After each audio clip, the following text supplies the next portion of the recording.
you may get a doctor that you're shadowing that wants to read your personal statement, but doesn't have any clue about how to get into medical school. Ask the Dean, episode 50. The MAP team coming at you live for our weekly session for our MAPed members. Dr. Scott Wright, how are you doing, my friend? Doing well, Dr. Ryan Gray. It is gloomy and overcast here in Austin, Texas, but, in our hearts, we're warm and inviting. It is gloomy and cold here in Colorado. It may snow later today after spring had come, and now it's going to run away. But that's all right. That's what it's how we roll. Yeah. My famous, I was going to say infamous, but that's a bad word. My famous co-founder of Mapped, Rachel Grubbs. How are you doing?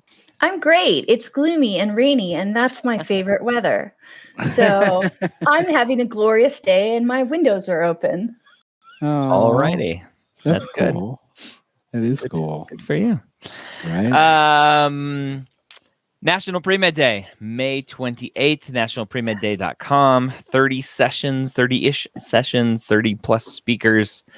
Go check it out, nationalpremedday.com. For all of you friendly folks watching live, when this comes out on replay, National Premed Day will be over, but you can watch the replay of National Premed Day. If you're watching this on replay, you're already used to replays anyway.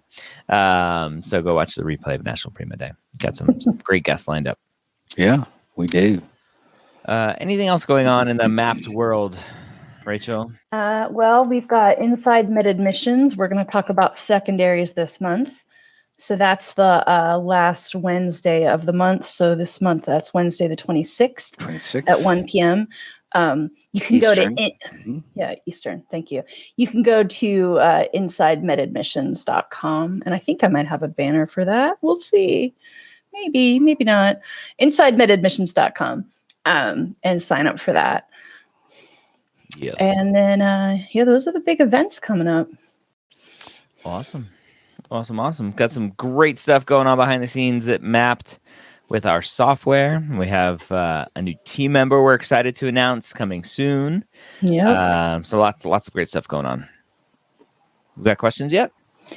Yeah. It's taking some time to load, so I'm pasting a couple in the private chat. Okay.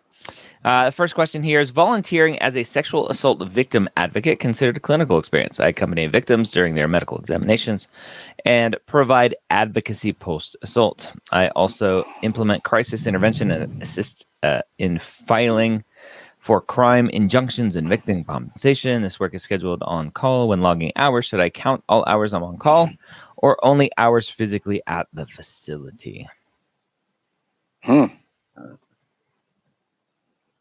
Good question. Let me think about that for a second, because I would see it. I don't know if I would see it as clinical experience or not, frankly.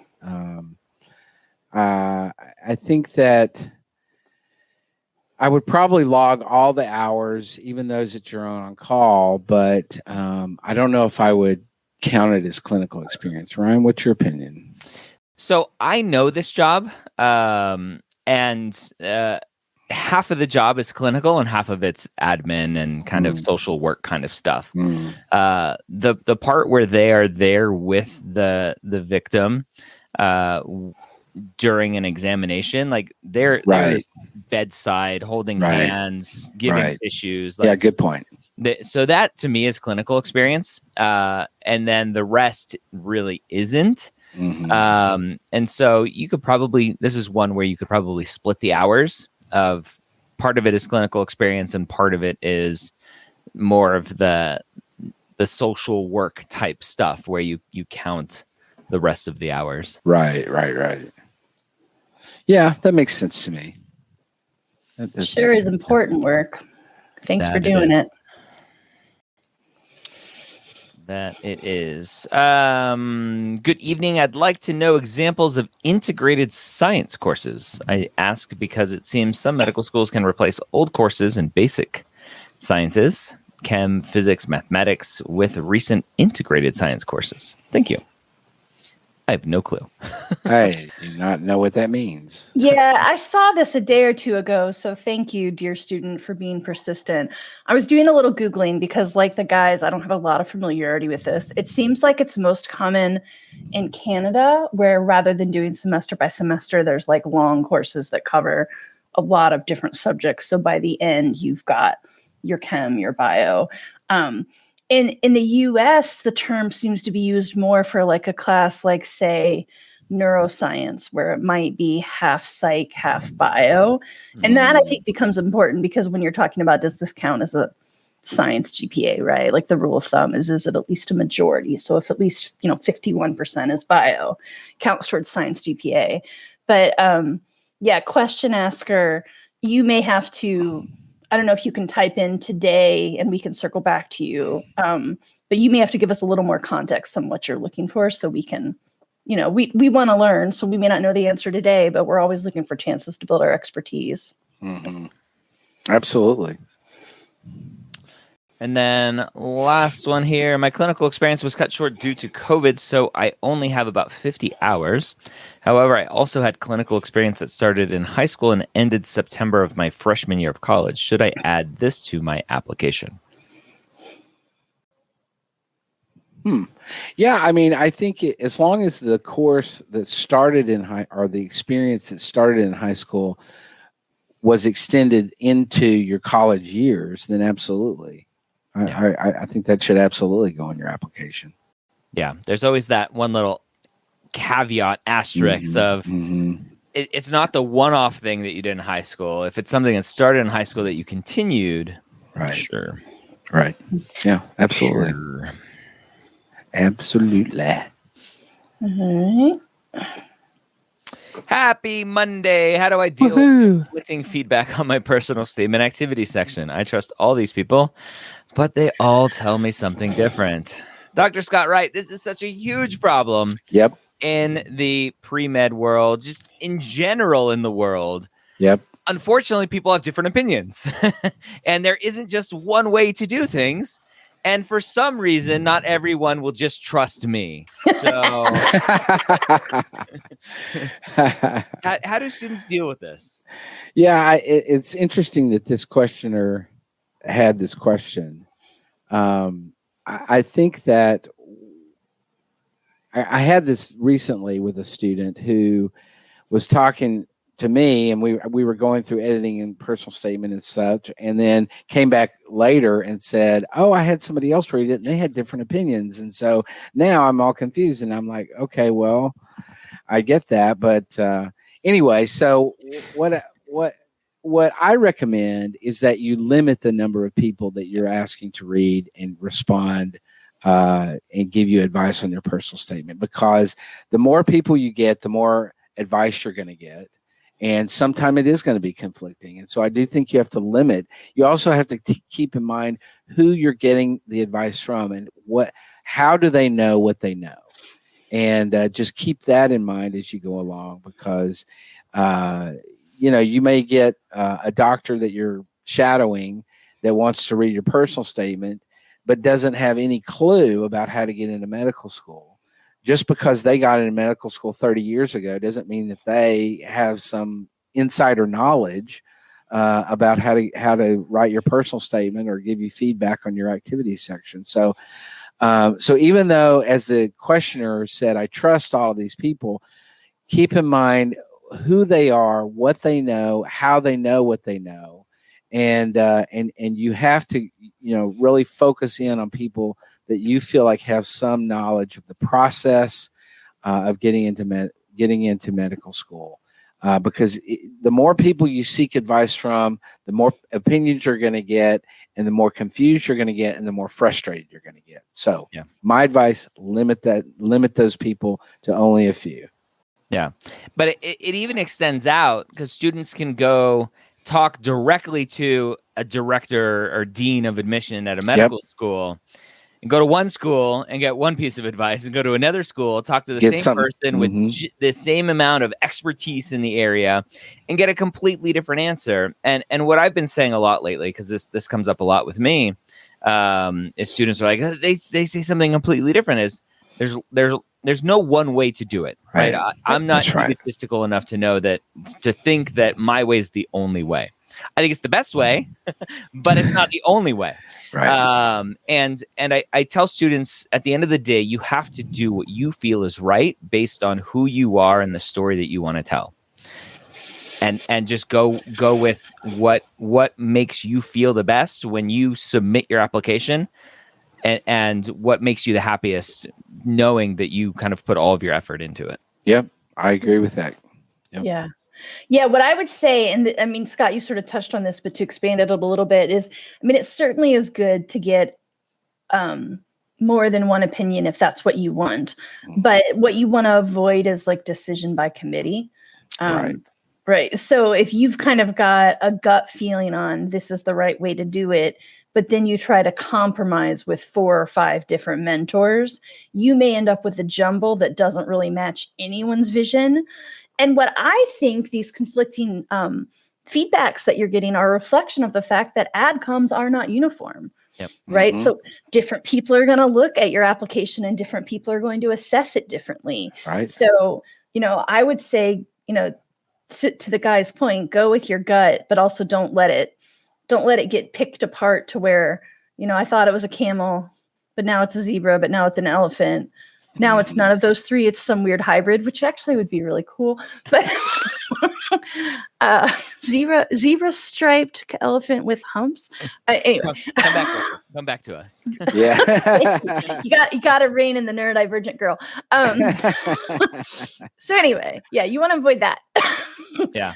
So when I was writing my second to last book, my personal statement book, I reached out to who I consider a friend, Dr. Rafael Rivera, the director of admissions at NYU. And I asked him, I'm like, I would love a quote for my book about personal statements and how important they are. And he's like, actually, I'm the wrong person to ask. We really don't value personal statements here at NYU. We don't use them as robustly as maybe other admissions committees.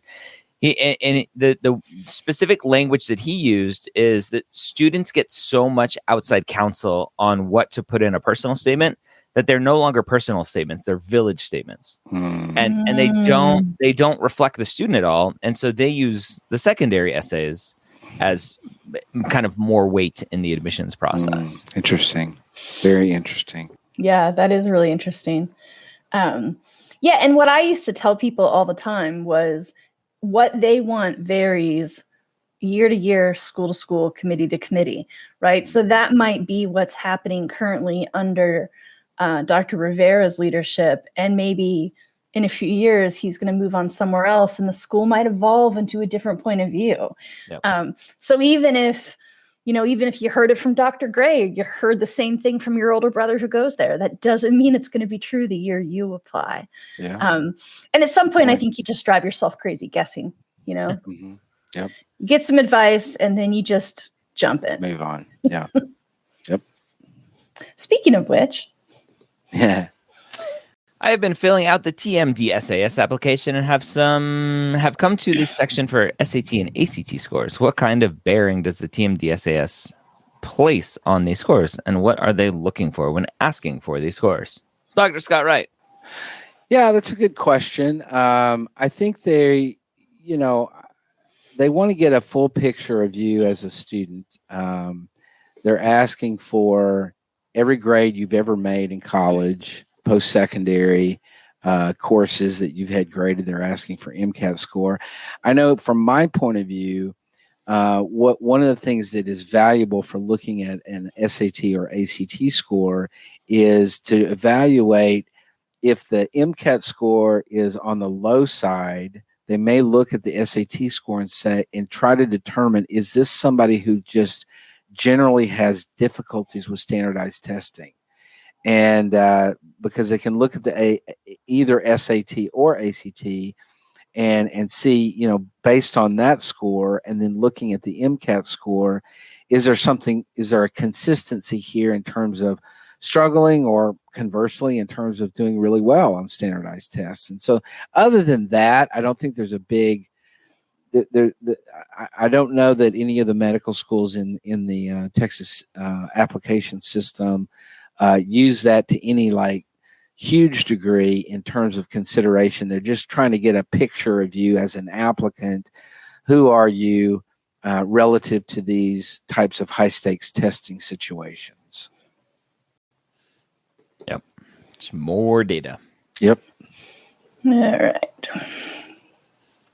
But one more from a student that came in. Should having an institutional action affect the caliber of my school list? Other than stats, what separates the selection process from top schools to lower caliber schools? So pause. There's no such thing as a low caliber school. Right. Stop with that language, people, please. Yep. Anyway. Yeah. I agree Institutional completely. action,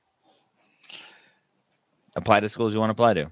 Yeah. They'll deal with it an IA however they deal with an IA. Yeah, I don't think your institutional action should affect your school list at all. I think you go for the schools that you're interested in. You go for the schools that are meaningful to you, and you let, as you just said, Ryan, you just let them deal with it, however they're going to deal with it, and then just move on. But I don't think it needs to affect the process of you considering where to apply at all.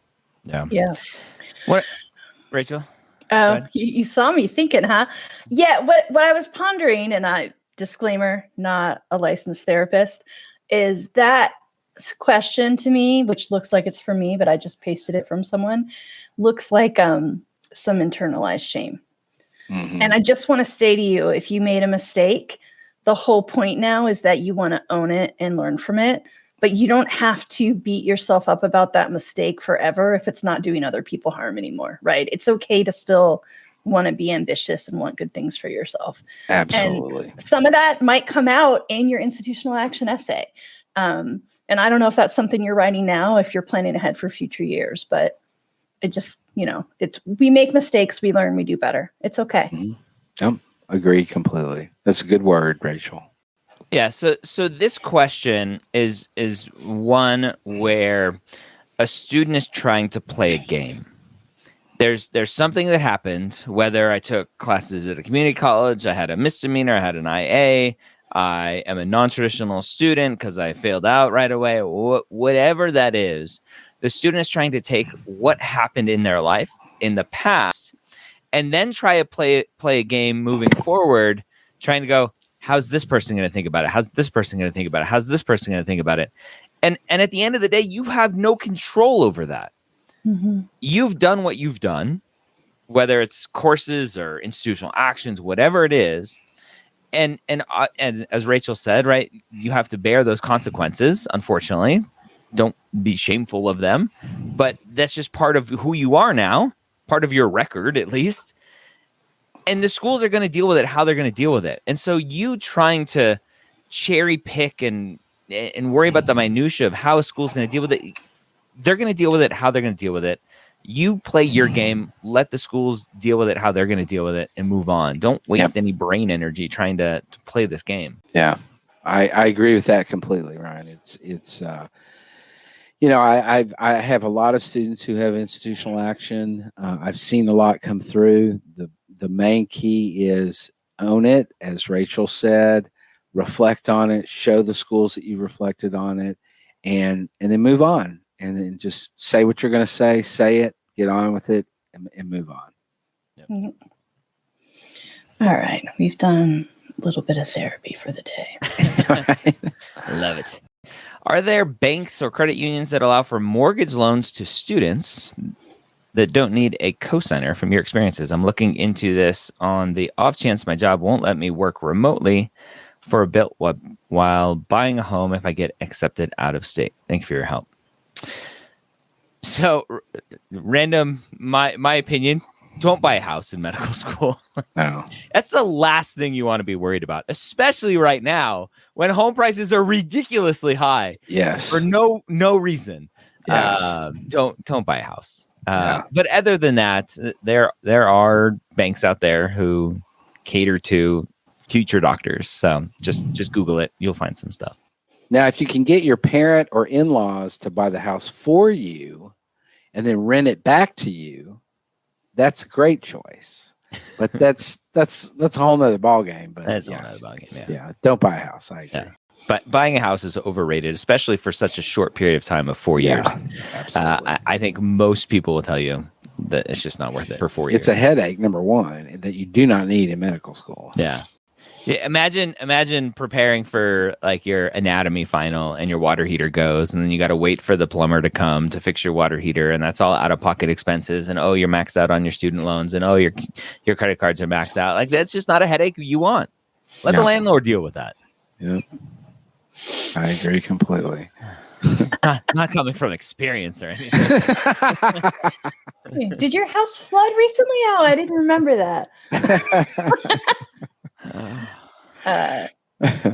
I own a home currently, but yeah, I owned one in my 20s and I did not like it. I had to take a break and rent again for a while before I was ready for home ownership number 2. Yeah. It's not for everyone. It's for some people. Yeah. Let's move on. If you add scholarship programs you earned going into college to work in activities, how would you discuss it in the activity description? That's a good question. Should you put scholarships that you earned for college that you earned while you were a high school student in your activity section? So I think if you got a scholarship that was a merit-based scholarship, because your GPA was really high, or because you did some special research and you got this great scholarship because of it, or things like that, I would say, yeah, put it on the activities section if you've got space for it. If you're running out of space, then no. That's something that you could eliminate. But among your 15 for AMCAS, or you're unlimited for ACOMAS or TMDSAS, then I think absolutely, put it on there. Now, the questioner, Ryan, does not say you earned them in high school. And so, my assumption is, I just say going into college. Into college. Yeah, okay, I get that. So I would say if it's merit-based, I would add it in there and feel good about it and kind of discuss what why you got the scholarship and why it was meaningful to you that you got this particular kind of scholarship. Now, if it was a scholarship that's not really merit-based, if it was, your grandma's or your grandfather's a Shriner or something, and because of that, you got this scholarship because you're connected to your grandfather, I don't think that. But I think if it's something that you did to earn it, then absolutely, I think it's worthy to put it on there if you've got space. All right. Quick comment from the audience. I just noticed that Dwight has caffeine written out on his back wall. He does. I get lots of comments about that. Also, one person liked my animal tangent. I'll thank you for the support.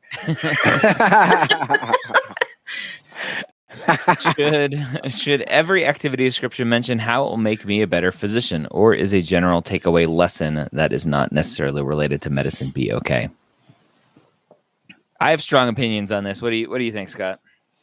I do have opinions on this. I'm always a little hesitant to state my opinions, knowing that Dr. Gray is in the room. And no, I'm kidding.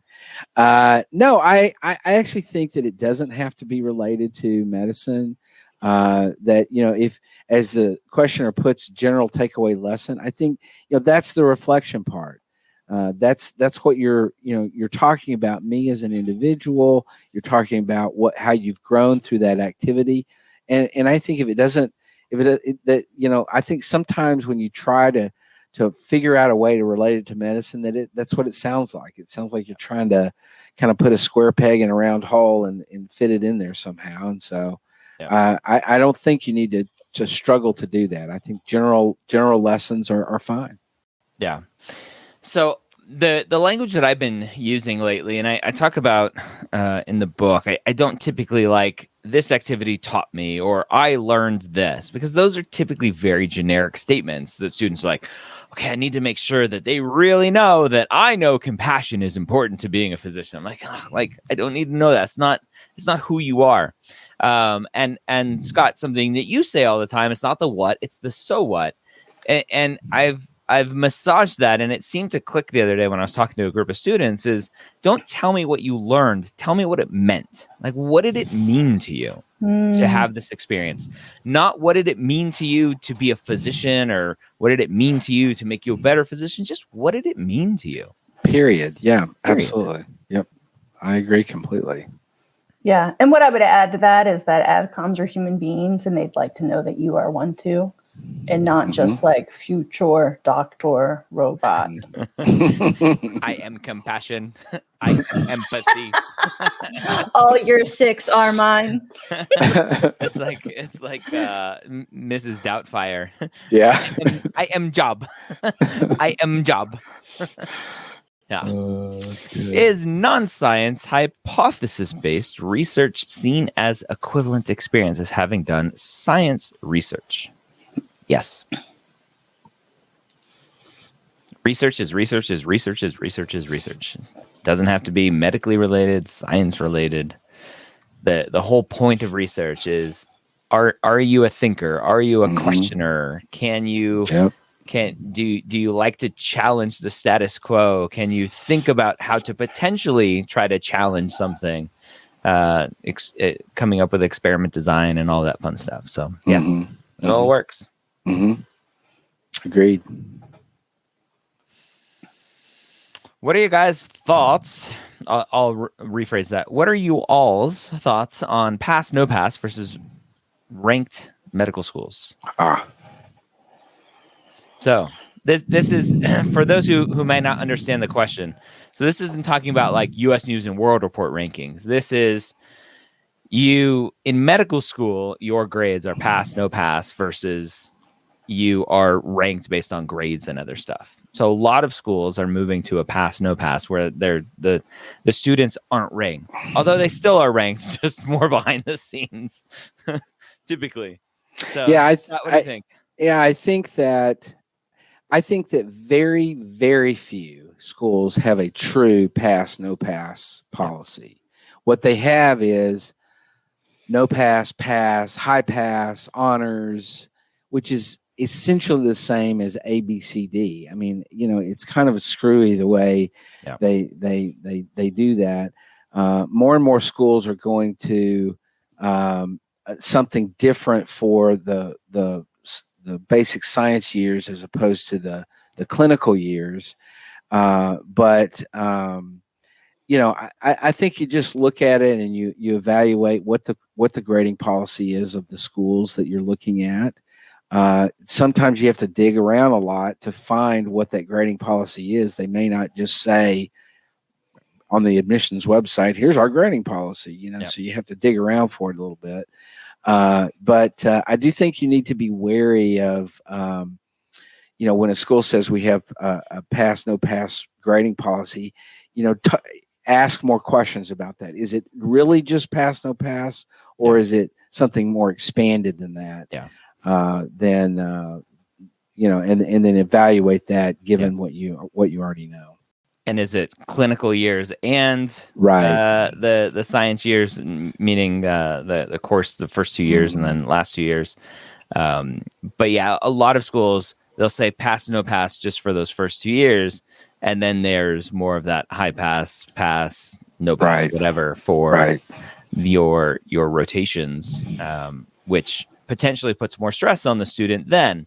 A lot of students, when you go on Reddit, Student Doctor Network, they really advocate for a pass, no pass school because they're like, oh, then the competition goes away. But it really doesn't, right? You're still out there trying to do your best because that next finish line is there. The next checkpoint is there for residency applications, trying to prove that you're adequate enough for residency. It never ends. My general thought on this is, don't necessarily pick schools based on pass, no pass. When you hear me talk about building a school list, I never talk about typically scoring.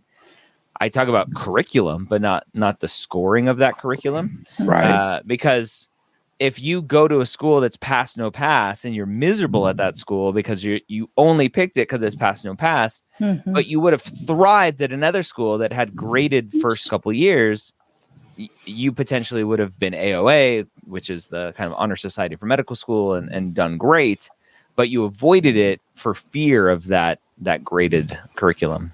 Yep. So Agreed. again, it comes down to stop trying to play a game and go true to who you are. All right. Is being a personal trainer considered clinical experience? No. Also, I did photography as a hobby for 2 years and turned it into a paid gig, so I can put photography both as a hobby and as a work experience in the application. Potentially. Yeah, potentially, sure. Now, I know that at least in Texas, they don't like for you to double dip. And so if you're going to put it as work experience, don't put it as a hobby. If you're going to put it as a hobby, don't put it as work experience. But otherwise, I think, fine either way you want to do it, but I wouldn't do it both ways. Non-traditional student here, working as a clinical pharmacist. Where do publications fall on a scale of application importance? We've talked about this a bunch, Scott. What do you think? I think it depends on what the publication is. I think it depends on where it was published. Even as specific as what, which author you were on the publication. I don't think that that publications in general are high on the scale of importance in the application process. Most students don't have publications. Those that do, great. It's usually as a part of some sort of research that they're doing.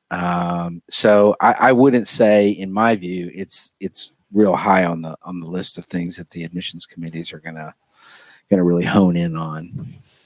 Yeah.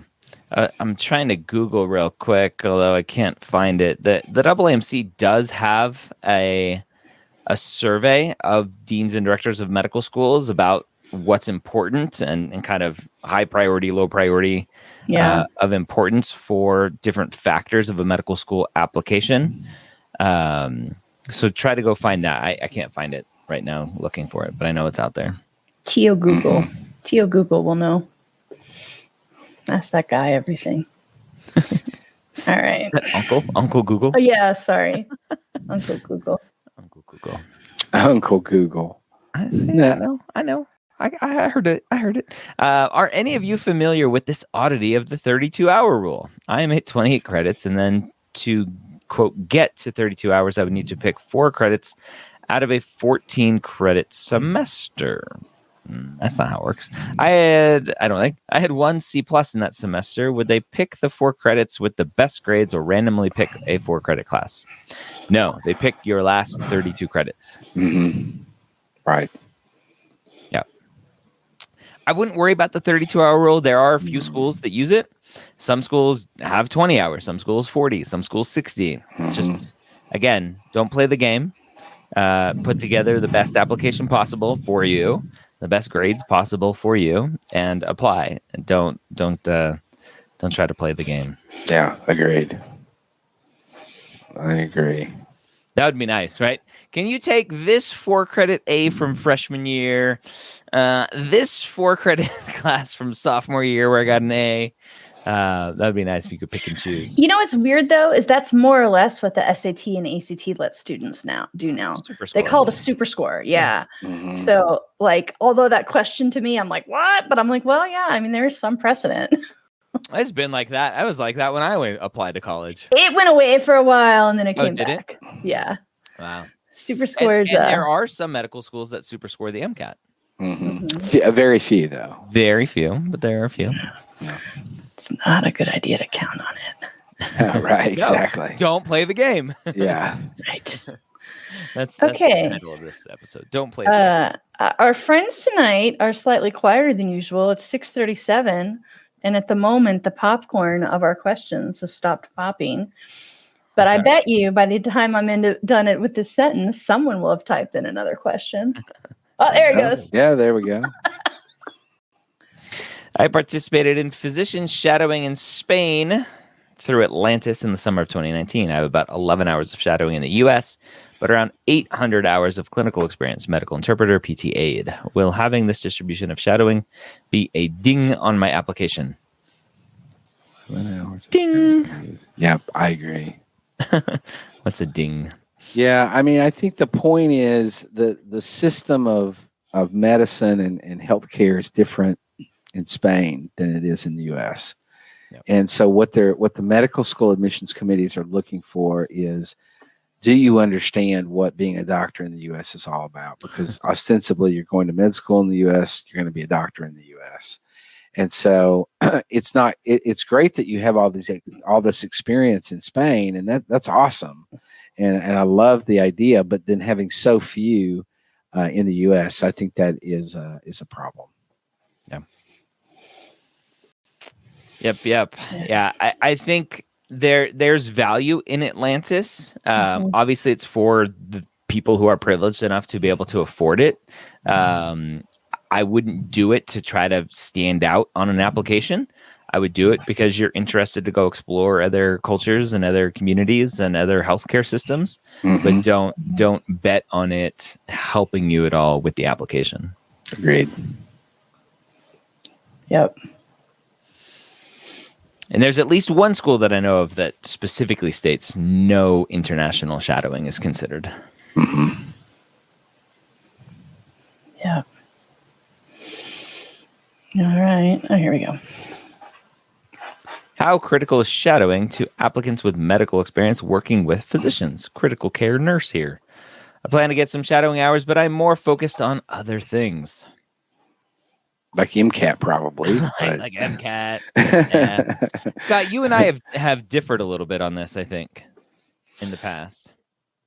Maybe so. I can't really remember. So how critical is shadowing to applicants with medical experience working with physicians? I mean, I think so. The key here is the word critical. How critical is shadowing to applicants? I think shadowing for applicants is a good thing. I think it optimally, it would be a great thing for everybody to have experience, because I think as a nurse, you're getting to see the doctors within a certain context. I think it would be beneficial to see doctors that are different than what you typically work with. Critical care nurse, maybe go shadow a pediatrician, maybe go shadow a dermatologist, or whatever, somebody else, and see them over a long period of time, over a day or several days in a row, where you're seeing the things that they do on a daily basis. And because what you're seeing as a critical care nurse are critical care doctors who are there for a short period of time and are then gone. And, they do their rounds, they do whatever they're going to do, and then they're out of there. So that's my opinion. Yeah. So my general advice is, yes, you still need some shadowing, because what you are experiencing as a critical care nurse is the physician at the bedside, the physician chatting at the kind of nurse's station, whatever, doing some charting. You're not seeing the other headaches potentially that you may be able to see and hear doing full shadowing. What happens kind of when they leave the floor, the ICU or wherever, where your kind of job stops, and they go out and go do the rest of their job. That's the stuff that is potentially missing. Does that mean you need to go get 100 hours like everyone else is trying to get? No, but I would try to get some. Yeah, I agree with that. Yeah. See, we agreed. We agreed. That just means I've gotten to you. Oh, is that it? Oh yeah, I can replay the tape. We've brought you over to our side, Scott. Would it be appropriate to make a note of canceled shadowing due to COVID in the application? I have 50 hours otherwise, but 3 experiences that were canceled. No. So ACOMAS has a COVID question built into the primary application. AMCAS does not, but most schools will ask some sort of COVID question. How did COVID impact you? Right. And it can potentially go there. Yeah. Yeah. I wouldn't make note of it on the experiences part. Yeah. Can I group all of my shadowing hours under one section on the AMCAS application? Yes, you can. Yep, absolutely. Now you may want to separate them out if you have certain things that you want to talk about relative to a particular shadowing experience. But you can, absolutely, you can group it all together. And I think on AMCAS, that's sometimes important because you are limited on those number of slots that you have. AMCAS and TMDSAS, you really don't have that problem, but you can lump them all together for sure.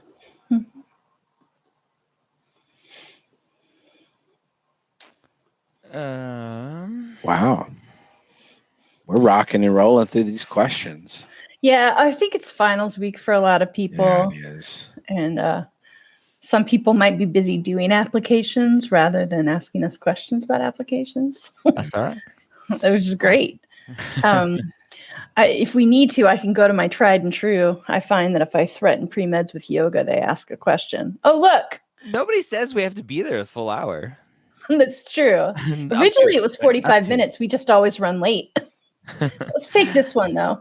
Are the Texas MD, PhD, and MSTP applications AMCAS, but the MD only portion TMDSAS? Correct. For most schools. Correct. It depends on the school, though. Yeah. Because I think that my understanding was that, and this may be wrong, big caveat here, this may be wrong, but I think that Baylor, which is just now coming into TMDSAS this year, was going to do TMDSAS for everything, MD as well as MD PhD. But I can't be certain on that. Check with TMDSAS when you're. But it's pretty clear in the application. So I think once you get the application going, it should be pretty clear when you're filling that out. Yeah, as far as I know, and Baylor's the one obviously that's different. But as far as I know, previously there were like two schools that were for MD PhD part of TMDSAS and not AMCAS. I think that's what I remember too. I don't remember which two, but we had to look into it to do our application information thing, and there were two that were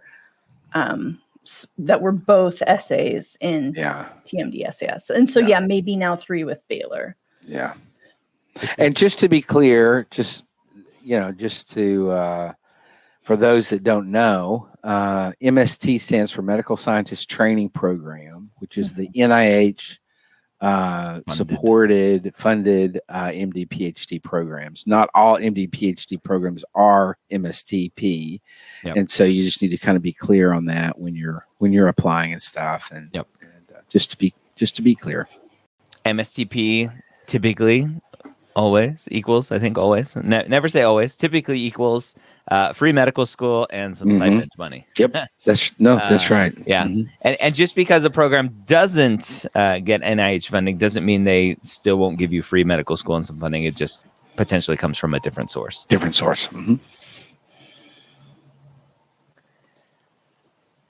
I am a post-bac student and I'm struggling with Orgo 2 this semester. Do you think a W is better than a C?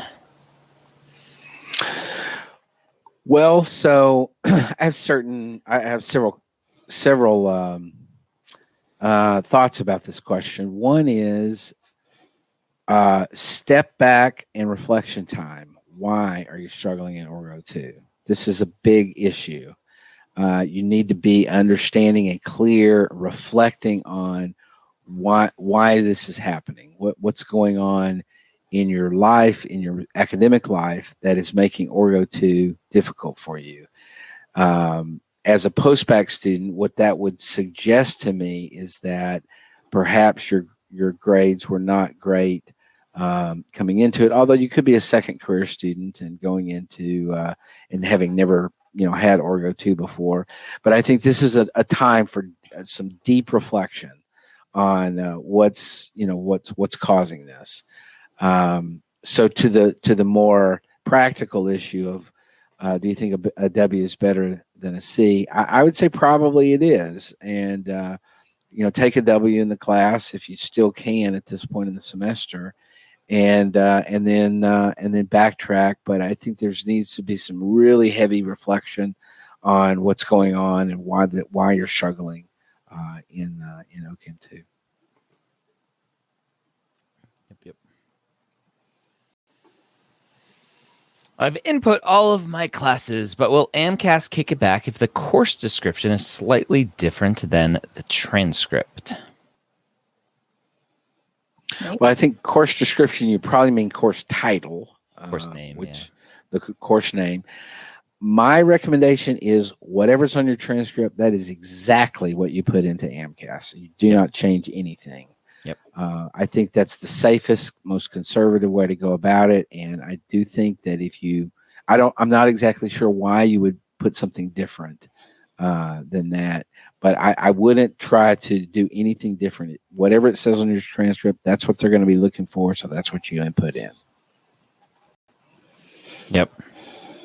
It'll be interesting for Mapped at some point how we can tie transcript course name, because the number will be the same, but the course name is typically abbreviated, which right, in today's day and age, I was thinking about this the other day, right? Transcript software is still creating transcripts as if it was created on a typewriter. Right. Why is that?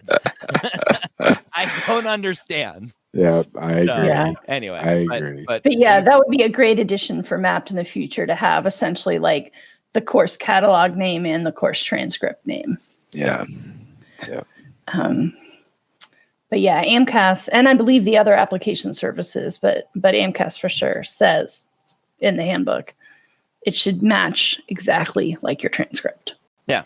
And the reason is there's a person sitting there going, what does it say here? What does it say there? What does it say here? What does it say there? And they're just going line by line, making sure everything lines up. Yeah. And like, I don't mean this as a disparagement to that person who's doing really important work that might not be super rewarding for them, but they're not going to take the time to think about exceptions. They can't. Yep. They have too many thousands of people to get through. Yep. So yeah, you want to make their job easy. Yep. Yeah. Would you recommend Interfolio or some other application to get letters of reference consolidated? I'd like to give my references ample time, so I'm not rushing them since I want to submit my app early. Good for you. Good for you. That is the reason why we typically recommend Interfolio. Yep. And in the future, we'll recommend Mapped. That's a feature we want to come to Mapped at some point.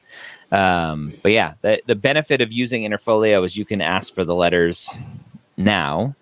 Right, you could ask for the letters now for any of the application services now that they're open. But remember, typically you want your letters dated the year that you're applying. And so just keep that in mind. But yeah, it prevents you from having your letter writer needing to submit to 2 different application services or 3 if you're applying to all 3. Submit to one place, and that one place will send them out. Yep.